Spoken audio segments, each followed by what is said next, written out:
Почитувани, добро вечер и добро дојдовте во уште едно издание на еден од вашите омилени политички магазини за или против. Отворена војна на Министерството за внатрешни работи со мафијата, криминалот и корупцијата. И треба да сме необјективни и неправедни да речеме дека тоа не се гледа на терен, де факто се гледа. Прашањето кое што логично и очекувано целата јавност си го поставува е кој ќе победи, односно дали министерот за внатрешни работи, односно првиот човек на ова клучно министерство во оваа битка сега, односно целата влада, ќе успее да ги надвладеа оние длабоко вкоренети инструменти на криминалното, мафијашко и коруптивно однесување. Може би веќе претпоставувате вечерва го имаме како ексклузивен гостин, бидејќи по пауза од неколку месеци е вечерва со нас токму министерот за внатрешни работи, господинот Панче Тошковски. Добро вечер и добро дојдовте. Добро вечер, благодарам на поканата. Би го почнала многу малку неформално ова интервју, зошто бидејќи на сите на кои им најавив дека сте вечерва гостин во за или против, рекоа на човекот да не се му во кожа и секоја му чест. Ајде, министре, како е да се биде Панче Тошковски во овие последни неколку сериозни месеци со оглед на тоа што отворено војувате со сите овие горе споменати девијантни, да речам, луѓе, дела, појави и така натаму. Како е да се биде Панче Тошковски? Не е лесно, но огромна е честа и одговорноста да работиш за своите граѓани, да работиш за својот народ. И огромен е предизвикот да сето тоа биде спроведено во рамки на една постапка која што е утврдена со закон, а при тоа да луѓето на крајот видат дека можело и подобро во споредба со претходно. Не можем да не констатирам дека изминативе недели, да кажеме, огромен број на граѓани со кои што имам контакти, кои што немаат ваква или таква политичка припадност или пак немаат, да речеме, некаква си предодреденост спрема едни или спрема други, пристапуваат кон мене и кажуваат дека министер, конечно гледаме дека во изминативе месеци навистина има безкомпромисна и неселективна борба против криминал и корупција и ве молиме продолжете така заради тоа што само така можеме да си ја зачуваме Македонија. И овие зборови не се само празни зборови кои што ги слушам, овие зборови се навистина она кое што насушно е потребно на македонскиот народ, односно македонските граѓани насушно им е потребно да видат правда, неселективност и конечно, еднаш за секогаш законот во Македонија за сите да важи еднакво. Да нема привилегирани, да нема каста на народ кој што, да речеме, може да прави што сака, може да се однесува како сака и при тоа да не одговара, а обичниот народ, обичниот човек да го гледа сето тоа и да премижува. Тоа време заврши во Македонија и мислам дека на секој ден му е јасно дека доколку се огреши на било каков начин, и при тоа се посрамоти пред својот народ, особено доколку е на одредена функција, дека ќе сноси одговорност. Со многу постапки, со многу случаи кои ги изработевме уназад, да речам, овие месеци, го покажавме тоа. И народот го гледа тоа. Колку и да им е тешко на одредени политички недобронамерници, така да ги наречам, недобронамерници кон својот народ, недобронамерници кон Македонија, да не сакаат да го прифатат тоа и да сметаат дека ќе можат со одредени манипулации да го насочат македонскиот граѓанин кон една друга патека од оваа која што е. Факт е дека изминативе месеци покажавме поразлично лице од она кое што беше навикнато да биде конзумирано од страна на вашите гледачи, од страна на македонските граѓани. За жал за нас е вест, убава вест ова што го правите вие, тоа е практично регуларно правно функционирање на вистинските правни држави, оние кои ги слушаме дека се највисоко рангирани, како и да е, нека остане ова убава вест. Вие правите, предпоставувам и верувам, се што е во вашиот домен како министер за внатрешни работи останува институционалното процесирање понатаму за подлабоко искоренување. И сега имаме доста прашања врзани со куп работи, за жал и околу трагедијата во Кочани, но пред се, она што денеска е, би рекла, Прилично, не знам дали интересен е правилниот збор, како и да е, последниот скандал 43 лица се гонат за различни действија на компјутерски измами, фалсификување исправи и злоупотреба на лични податоци, учествувале во повеќекратни измами на граѓани со брзите кредити.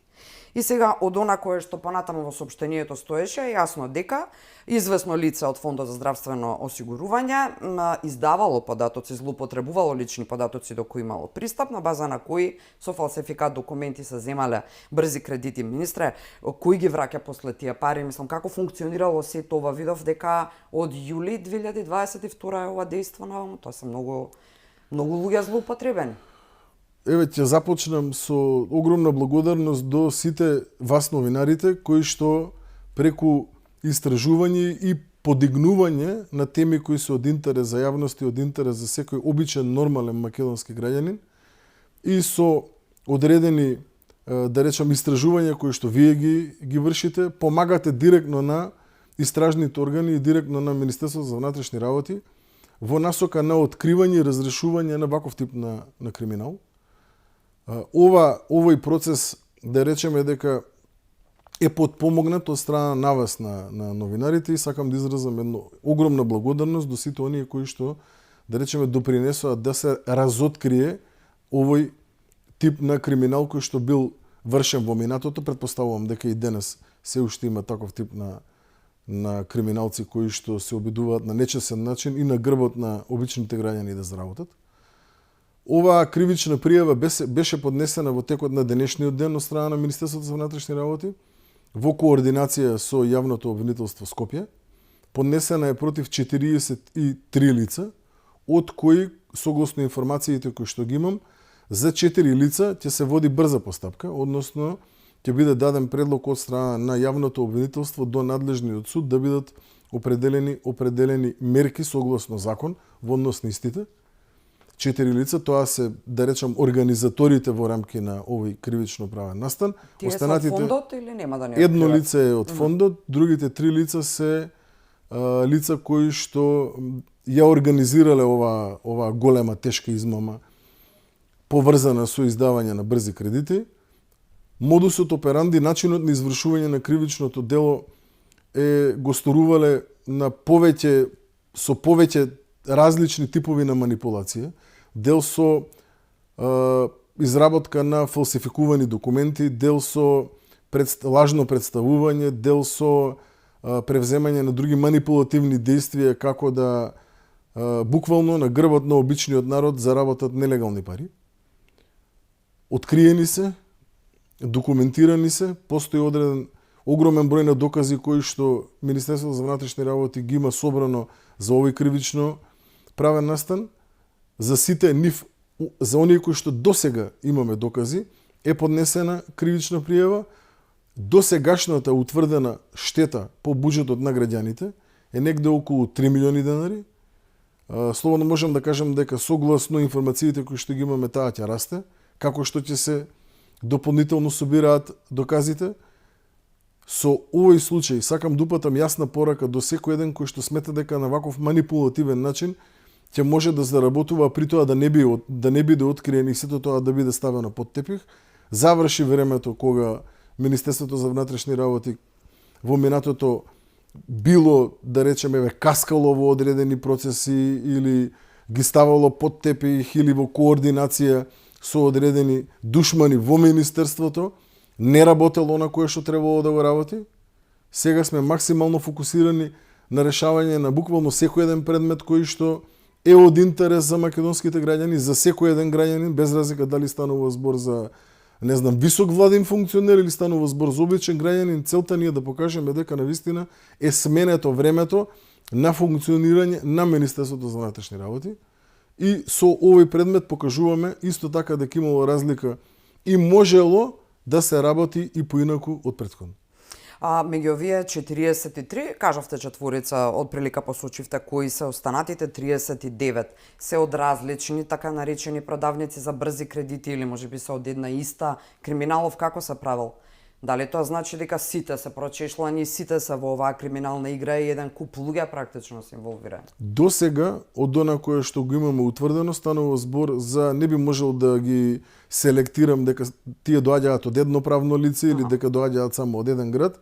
Напротив, станува збор за широка лепеза, да речем, на помагачи и соизвршители, на организаторите кои што ќе бидат спроведени во текот на денешниот ден поитна постапка до надлежен суд, така да, еве, во овој момент да не отвараме повеќе детали од истрагата, нека следи јавноста, овој процес секако дека во иднина ќе има и tekako потенцијал да се прошири како од аспект на докази, така од аспект и на други инволвирани потенцијални осумничени лица. Ќе се обидам уште малку уште нешто да извлечам. Ако ова траело од 2022 година, јуни или јули во моментот, а и е повеќе или помалку важно, тоа значи дека оние луѓе чии имиња, односно податоци биле искористувани како основа за, нели, земање пари, потоа требале да ги враќаат и претпоставувам дека реагирале институционално, пријавувале во полиција дека им се злоупотребени, дека никогаш не побарале брз кредит, а треба да враќаат одредени суми на пари и така натаму и така натаму. Тоа значи дека претходниците пред вас воопшто не постапувале, луѓево не пријавувале, како ги враќале парите, не е можно никој да не пријави. Не имаат пријавувано луѓето и порано, не само сега, но зошто не се постапувало? Дел од објективни причини, но факт е дека дел и од субјективни причини не е постапувано.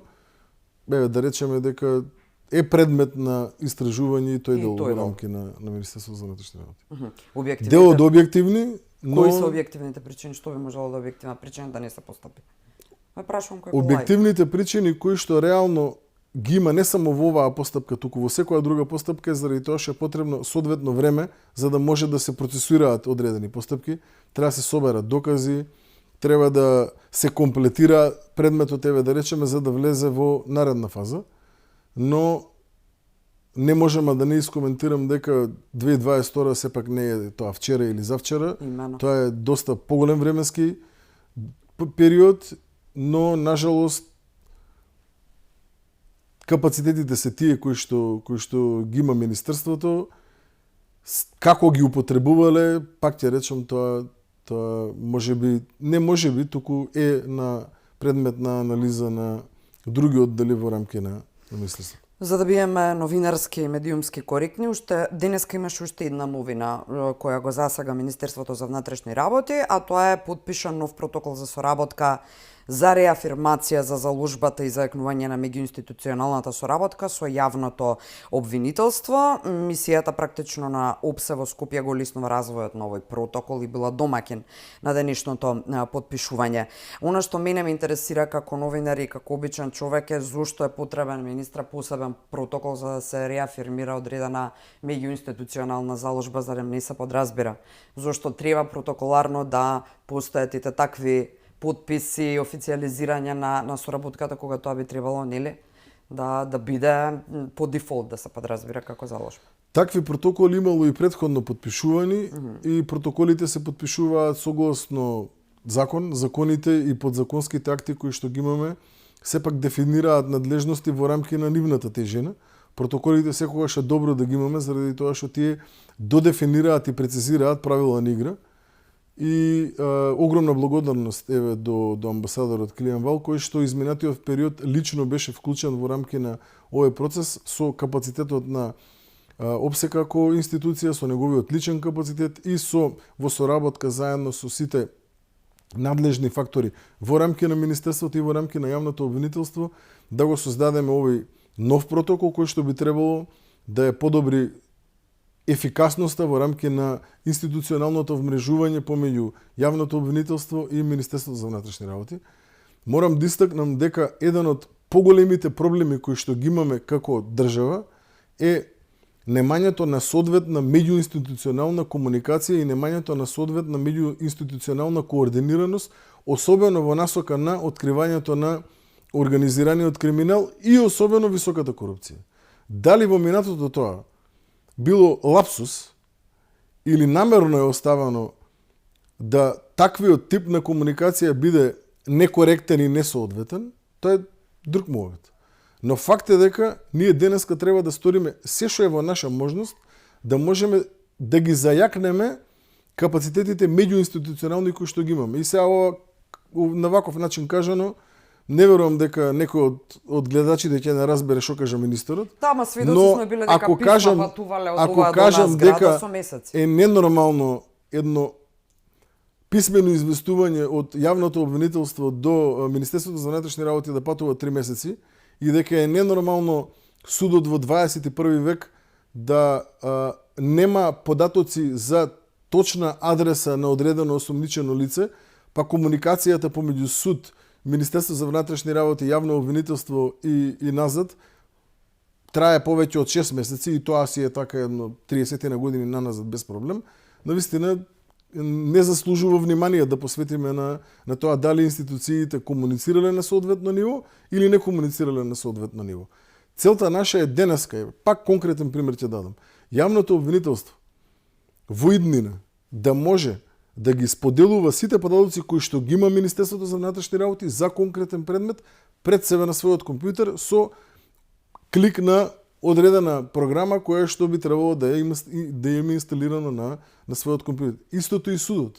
Да може со едноставно пребарување на базата на податоци која што ја има Министерството за внатрешни работи да дојде до информации кои што се во негова надлежност. Ако на таков начин создадеме услови да комуницираме во иднина и ако на таков начин се споделуваат информациите помеѓу институциите, верувајте ми дека многу ќе сме поефикасни во насока на воспоставување на нормална држава, во делот на владење на право и борба против криминал и корупција. Да, ова воопшто, иако звучи техничка пречка во моментот, воопшто не е наивно. Воопшто не е фактот дека наивно. ќе стимулира интероперабилноста и ќе ја направи многу поефикасна. Така е. Но вие употребивте еден одличен термин, рековте да може јавното обвинителство. Поентата и проблемот досега она што го сведочиме како граѓани, како новинари, вие како тогаш опозиција, како граѓани, сега власт и така натаму е немањето волја за таква комуникација, ставање во фиока на предмет и така натаму. Верувате ли дека кај обвинителството во ваков состав и вакво раководство со оглед на тоа дека го знаеме ставот на тема Љубомир Коцевски е можна соработка продлабочена и вистинска онака како што треба? Зошто прашувам? Бидејќи видовме една брза и ефикасна реакција од тимот на Коцевски после трагедијата во Кочани, меѓутоа исто така дознаваме и до душа тоа е нешто што се случувало порано, меѓутоа еве обвинителите се тие кои сметале дека нема потреба да се гони судијата Ферати, ми се чини дека беше за последната пресуда на тема прегазената Теодора 22 годишна девојка Илвадин Ферати, дека нема да го гонат за предмет пречкртување оценки и така натаму, бидејќи кога тие направиле увид во Тетовскиот универзитет, имало пријави дека ги полагал испитите. Зошто сега вака малку долго прашањево, бидејќи во моментите кога антикорупцијска своевремено влегува на Тетовскиот универзитет, ги нема тие пријави за преполагање, оценките се пречкртани, за да кога ќе влезе обвинителството, одеднаш пријавите веќе постојат и дека наводно тоа се докази оти преполагал. И сега дали во една таква обвинителска расположеност, условно кажано, за вистинска борба со криминалот, вие верувате во овој момент? Видите, јас сум човек кој што верува во она што го гледа и верува во резултатите кои што ги има пред него.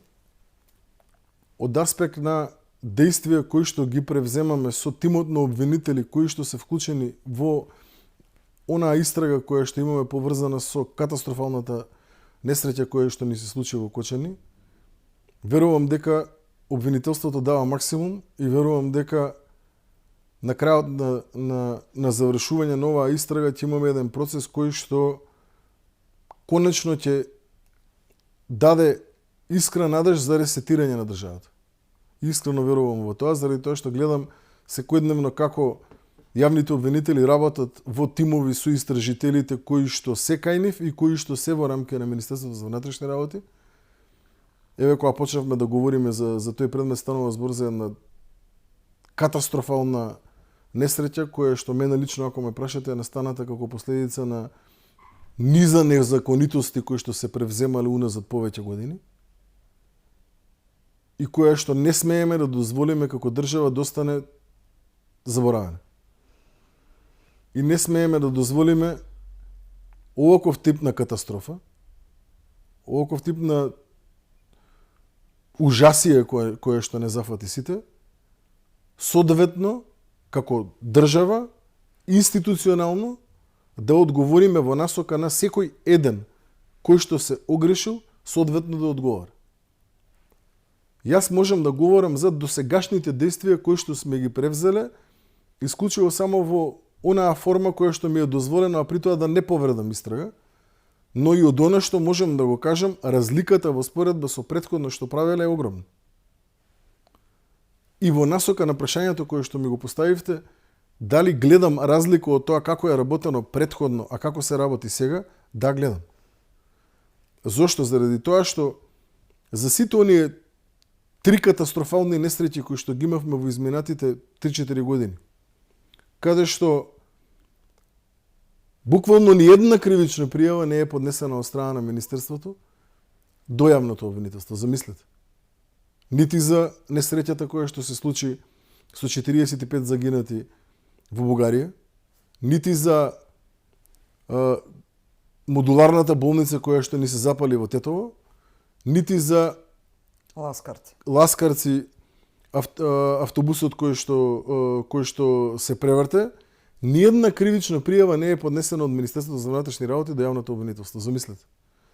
Ниедна. За ниеден осомничен. Пазите се. Министерството за внатрешни работи ниеден човек, нити пак правно лице не ценело дека е виновно за ништо поврзано со овие 3 несреќи, кај што загинаа, не знам, над 75 луѓе. Сега, до сега, Министерството за внатрешни работи има поднесено 2 кривични пријави, едната до јавното обвинителство за гонење на организиран криминал и корупција, каде што се опфатени полициски службеници кои зборите за Кочани, зборам сега за да Кочани, бидеме јасни. каде што Добро? се опфатени полициски, тоа е согласно стварната надлежност. Министерството за внатрешни работи преку одделот за внатрешна контрола поднел кривична пријава до надлежното јавно обвинителство за полициските службеници кои што се поврзани со предметниот кривично правен настан. Извинете До сега што ве мислам дека прекинувам. имаме поднесено за 7.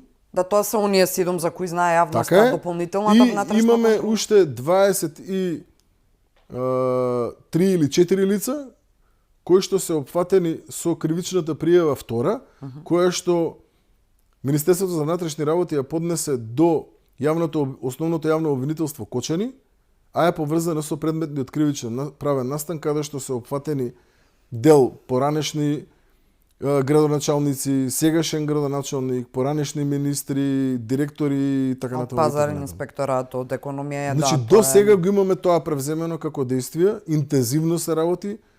Замислете, ниеден претрес не е извршен за сите овие 3 случаи кои што претходно ви кажав. Се Во проширува, моментот- сакате да кажете, сега во моментот е проширено, веќе имате Сакам да кажам дека интензивно работиме на овој предмет. Добро. Сакам да кажам дека има огромен број на докази кои што моментално и се прибавуваат и се анализираат од страна на заеднички тимови формирани помеѓу Министерството за внатрешни работи и помеѓу јавното обвинителство. Последната информација ми е дека 11 обвинители се вклучени интензивно да работат за овој кривично правен настан од страна на јавниот обвинител, и тоа сега, за разлика од тоа што претходно било правено, не може да се споредува. Тука мислам дека и на малите деца има јасно дека не може да се прави споредба, бидејќи ако имало реално правна држава, ќе имаше и реална вистинска одговорност за сите овие случаи што ги наброевте претходно. Дали ова околу темелната истрага на тема Кочани за која зборувате, значи дека ќе има и нови осомничени покрај оние 30 и нешто за кои јавноста знае? Во овој момент не би можел да одговорам на вашето прашање, но можам да им соопштам на македонските граѓани дека станува збор за огромен број на материјални докази кои што се прибавени до сега. Интензивно се работи на целокупниот доказен материјал кој што ги имаме. Потенцијален број на сведоци, да речам, кои што би требало да бидат сослушани во рамки на оваа постапка, а поврзани со предметниот кривично правен настан, каде што би влегле и дел од оние кои биле на лице место, констатирале фактичка состојба, оштетени и така натаму е огромен. Тоа сигурно ќе биде над 250-300 луѓе може ќе бидат дел од оние кои што би требало да бидат сослушани во својство на сведоци или оштетени во рамки на оваа постапка. Така да мораме да дозволиме јавното обвинителство во соработка со истражните тимови на Министерството за внатрешни работи детално да ја утврдат фактичката состојба, да ги соберат сите потребни докази, се со цел да не ни се повторува оно кое што беше пракса во времето.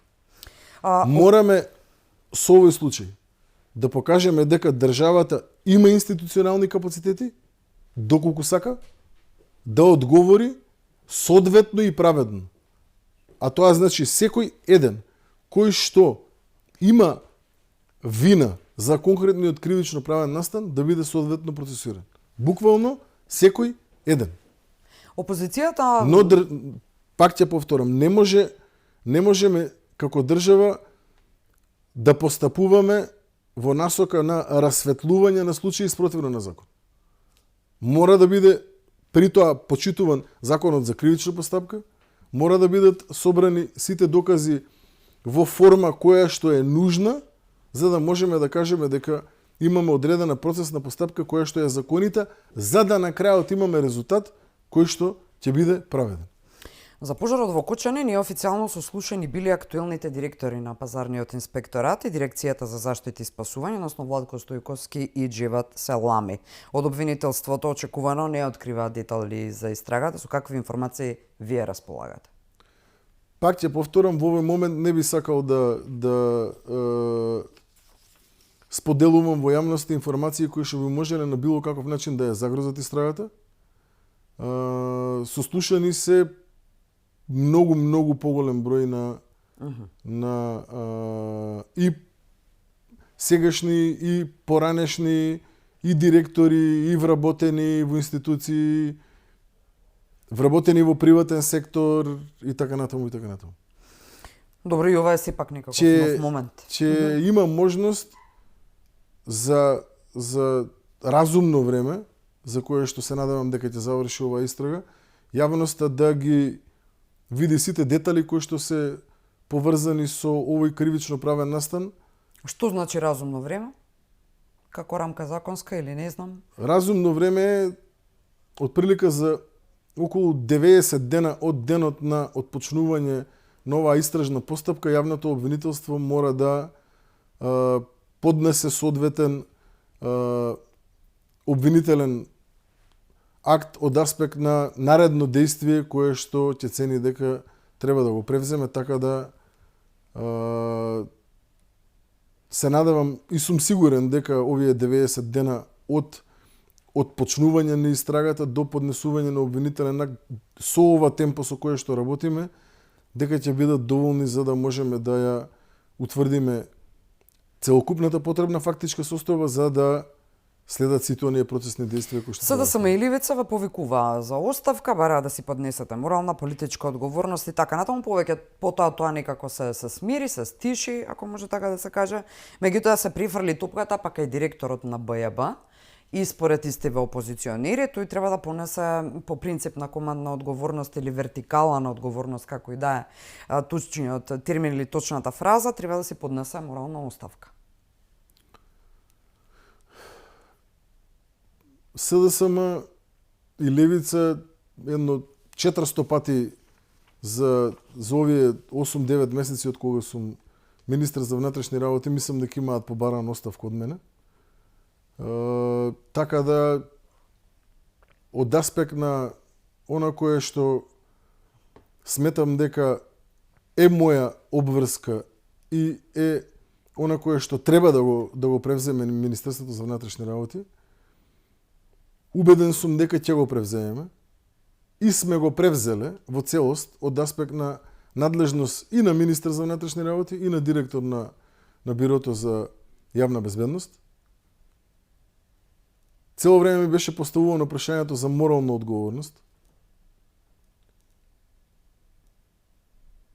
И цело време давав одговор дека не верувам дека има граѓанин во Македонија, а особено не верувам дека има функционер во Македонија кој што се рачуна себе си за нормален човек, а при тоа да не чувствува морална одговорност за една ваква катастрофа која што се случила. И дали чувствувам морална одговорност? Да, чувствувам морална одговорност. Но уште поголема обврска да целосно се расветли овој кривично правен настан и не само овој. Туку и останатите кривично правни настани каде што изгубивме огромна бројка на наши македонски граѓани. И ја уверувам македонската јавност дека ќе дадам се што е во рамки на моја надлежност, не само јас, целокупниот тим кој што е во Министерството за внатрешни работи, секој еден полициски функционер, секој еден полицаец, секој еден полициски службеник кој што и мисли добро на Македонија и се заколнал да работи за интересите на македонските граѓани, уверувам дека ќе даде максимум од себе си да го расветли не само овој случај. Сите случаи кои што се поврзани, а се од минатото, со оваков тип на катастрофи. Да, тоа е огромен залог со оглед на фактот што секој ден имате подредена акција, што самостојно, што во соработка со финансова полиција и така натаму, значи ова е сериозен ангажман и за актуелното воспоставување ред, но и за она што не се направило, а морало да се направи во минатото. Едно од овие денови многу актуелни е вчерашниот скандал. 5 години не уплаќале на доместок за патишта од регистрации на возила на јавното предпријатие за државни патишта. Станува збор за Кумановската фирма, чие име во моментот не е ни важно толку, меѓутоа знае јавноста и е совршено јасно.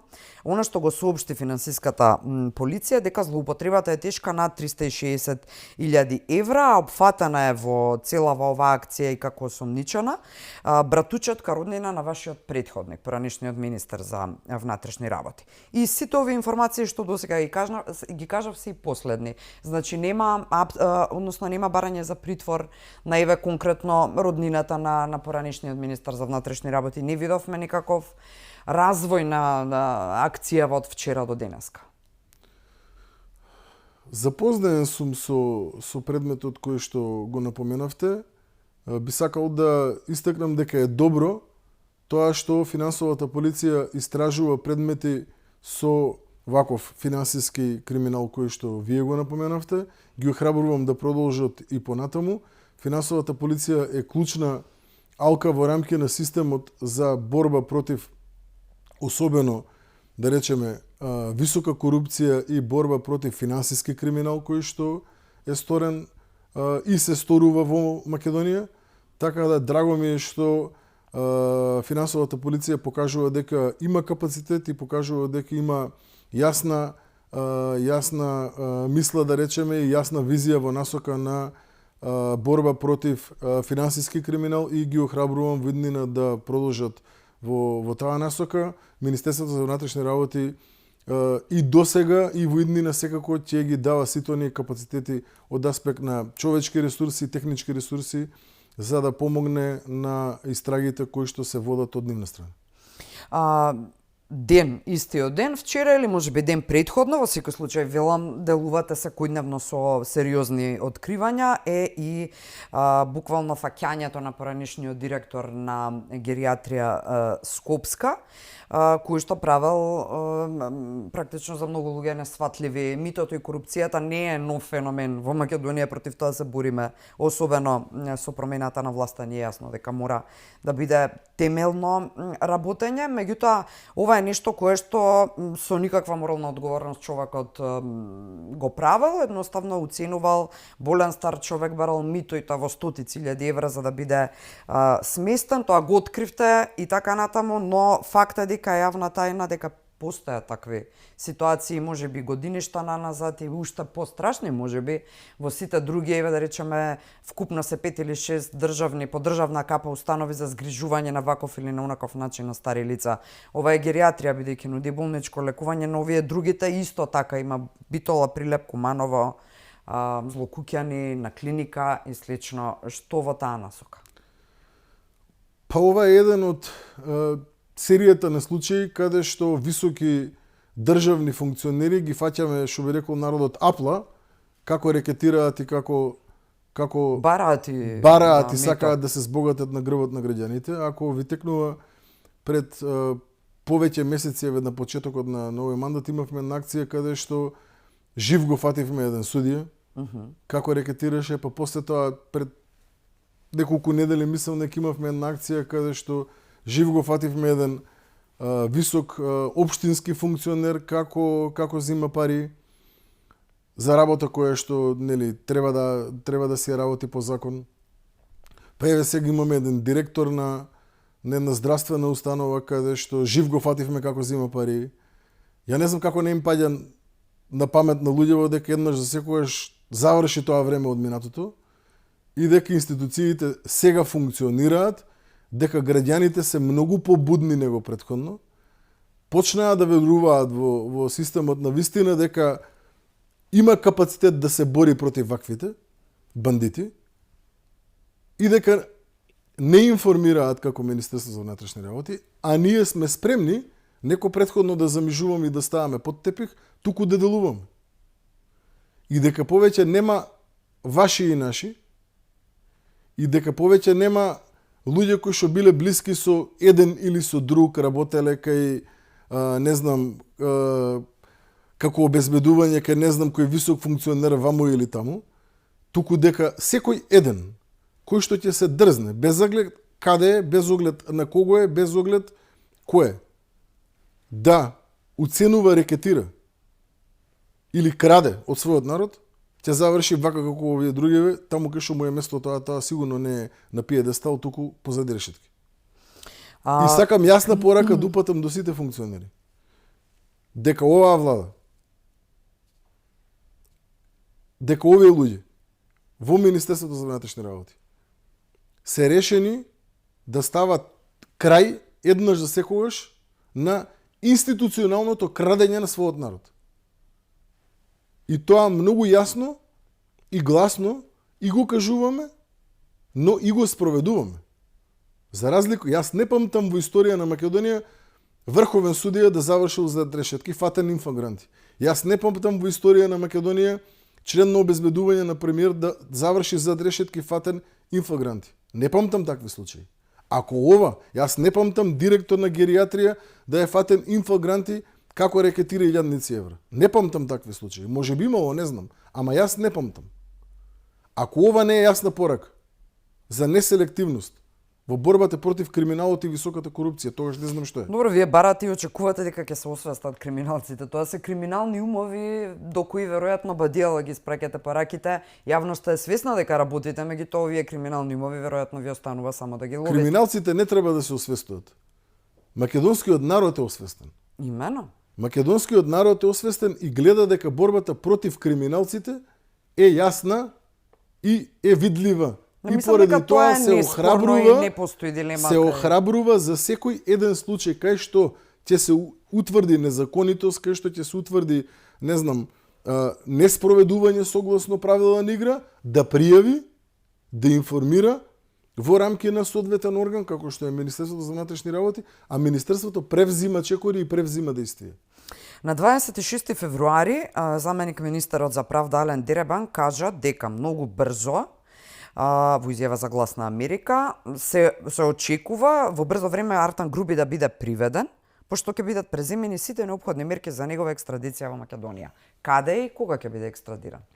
И екстрадицијата значи дека е веќе негде, или јас можеби лаик не го разбирам баш правото, значи дека некаде веќе лоциран и приведен за да може да биде екстрадиран. Или грешам, ве молам објаснете ми, поправете. Па не знам кои информации ги имал заменик министерот за правда. Официјална потврда до Министерството за внатрешни работи предметното лице дека е лоцирано во некоја држава нема стигнато. но еве по не знам кој пат ќе го охрабрам истото, пошто нели тврдеше дека е невин и дека нема никаква поврзаност со истрагата која што ја отвори јавното обвинителство во соработка со Министерството за внатрешни работи, да конечно се охрабри и да еве доброволно се врати во Македонија, за да при тоа му биде овозможена соодветна процесна правда да ја докаже својата невиност. Имам уште еден бегалец во моментот, текст директорот на ИСМ Васко Ковачевски. Истото важи и за него. Добра, имаме време можеби за само уште едно до две прашања, но што исто така е многу впечатливо. Вие споменавте голем дел хронолошки од работите кои успеавте да ги сузбиете, откриете и да ги гоните практично.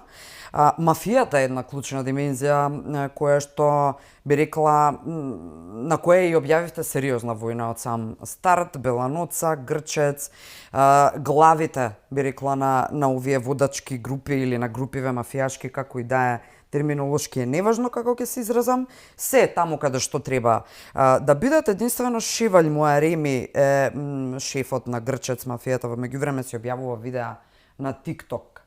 Прво две прашања сакам да поставам. Првото е за Шевалј Муареми, а второто ми е дали ова значи дека ја решивте мафијата, дека ситните риби се сега останати кои не се проблематични, можете да ги контролирате од овие банди, да речем. Информациите кои што ги имам јас се дека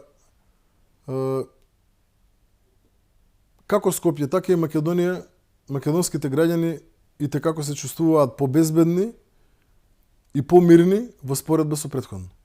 Особено кога говориме за оваков тип на криминални банди кои што во минатото хараа така што хараа, го работеа тоа што го работеа и заради оние докази кои што ги собравме во координација со јавното обвинителство, се превземени процесни действија во насока на расветлување на целокупниот криминал кој што бил вршен од истите.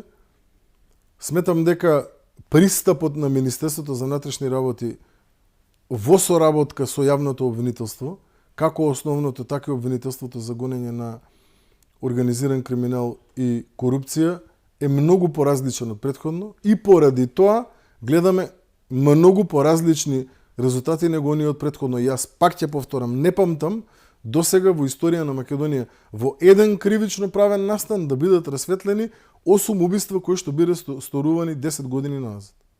Такво нешто, да, не се јасно е дека сеќавам можно било, ама не се правило. Дека се случило, да, се случи. Огромна благодарност деве до јавните обвинители кои што беа вклучени во овој предмет, до сите луѓе кои што беа вклучени од страна на истражителските тимови, како во рамки на јавното обвинителство за гонење на организиран криминал и корупција, така и во рамки на Министерството за внатрешни работи, дадоа надчовечки напори при спроведувањето на сите оние истражни действија во врска со овој кривично правен настан и навистина мислам дека досега резултатите кои што се видливи се апсолутно неспоредливи со оно претходно. Во неколку секунди ве молам, бидејќи толку имаме уште една минута, видливо и евидентно е присуството на полицијата на улиците во обид да се направи сериозна контрола, а и да се стимулира сообраќајната култура во најмала рака. Она што ме интересира, а и ме замолија граѓаните да ве прашам, дали евидентно е присуството исто такво транспарентно 24 часовно и од другата страна на реката Вардар? Да. Министерството за внатрешни работи е присутно на терен во рамки на капацитетите кои што ги има. Дали би сакале да има 3 пати повеќе полицајци на терен? Лично мене, ако ме прашате, да би сакал да има.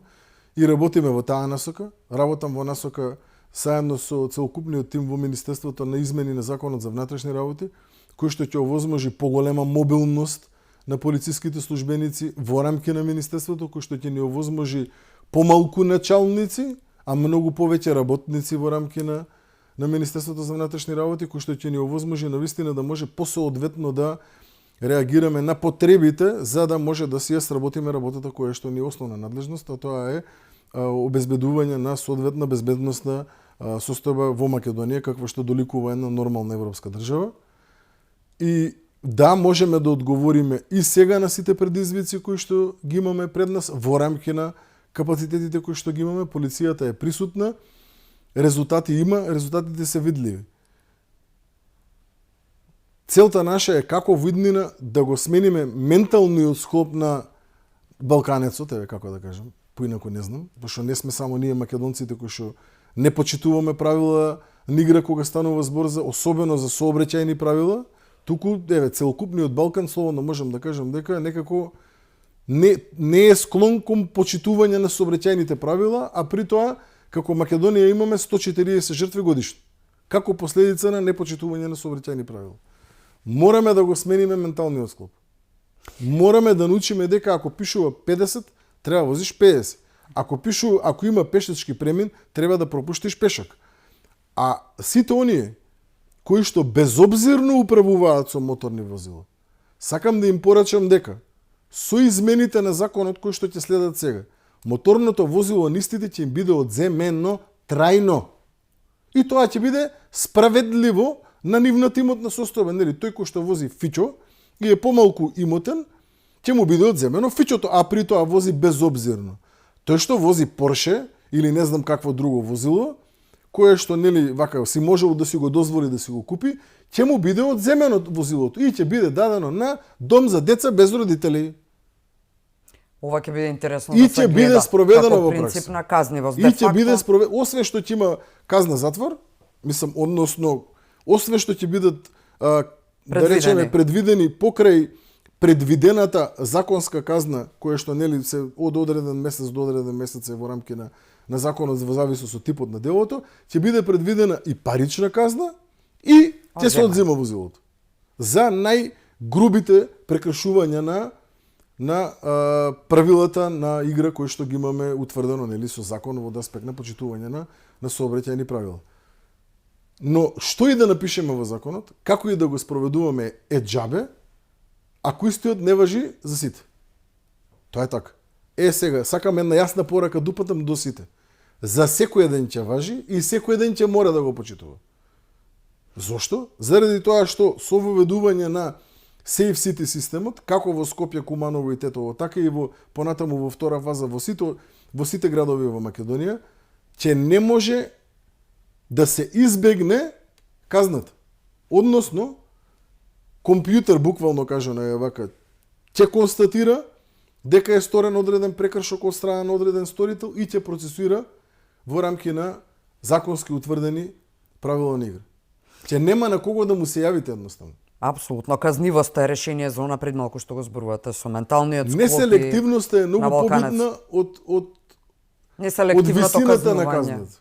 Кога ќе знае секој еден дека кој што се огрешил мора да одговара, заради тоа што има камери, заради тоа што има систем кој што е утврден, заради тоа што ќе не може да се прерипа, прескокне или не знам да се јави кај некој да заврши работа, кој ќе знае дека тоа не постои повеќе, како начин на балканско решавање на проблемите, туку дека ќе мора да плати или ќе мора да ги остави клучевите или нема да може да вози. И такви казни ќе има. Ќе се одзима од 1 до 10 години возачка дозвола или трајно. И такво нешто ќе има. Има и до сега, ама тоа е вака тешко спроведливо. Сега со електронското воведување на системот, со електронското впишување на казните, со подобрување на комуникацијата помеѓу судот и Министерството за внатрешни работи и јавното обвинителство за онаму каде што имаме не прекршок, туку кривично дело поврзано со сообраќајни прекршоци, ќе се смени се. И конечно еднаш за секогаш ќе треба да научиме како балканци дека веќе сите оние потребни предуслови кои што ги гледаме кога одиме во Европа, ги имаме и овде во оваа наша убава Македонија. Ако сакаме и ова сето го правиме, не гледам се па опозицијата нешто ќе подкревале казни, ќе го полнеле буџетот и така натаму. Не. Целта е да немаме повеќе 140 жртви. Ако вас не треба да ако за нив човековиот живот има цена, треба што мисли опозицијата. За македонскиот народ човековиот живот нема цена. И мораме се да сториме за да ги спасиме буквално сите оние несретни случаи кои што ни се, односно се да направиме како да се предвидат подобрување на целокупниот систем, така да кажам, за да ги намалиме жртвите. Јас гарантирам дека ако ги имплементираме сите овие закони кои што ги менуваме, сигурно се негде околу 7, и ако навистина го имплементираме целокупниот процес во насока на негово функционално користење, овие бројки нема да бидат вака фрапантни и страшни како што се се. Министер Панче Тошковски, имаме уште теми за разговор, ама ни должите уште едно гостување за еден период од сега. Дај Боже да слушнеме и други фини бројки по оптимистични сценарија, по ведри можеби работи. Ви благодарам што одвоивте дел од вашето, верувам, преполно работно време за да се обратите пред гледачите на Алфа. Благодарам на поканата. Почитувани, се надавам дека како и секое интервју, особено кога станува збор за висок функционер, ви е важно да го поминеме наеднаш без рекламни паузи, за да може да ги слушнете сите одговори на прашањата кои ви се од исклучителна важност. Гледајте Алфа и бидете и утре во истиот термин со за или против. Пријатно.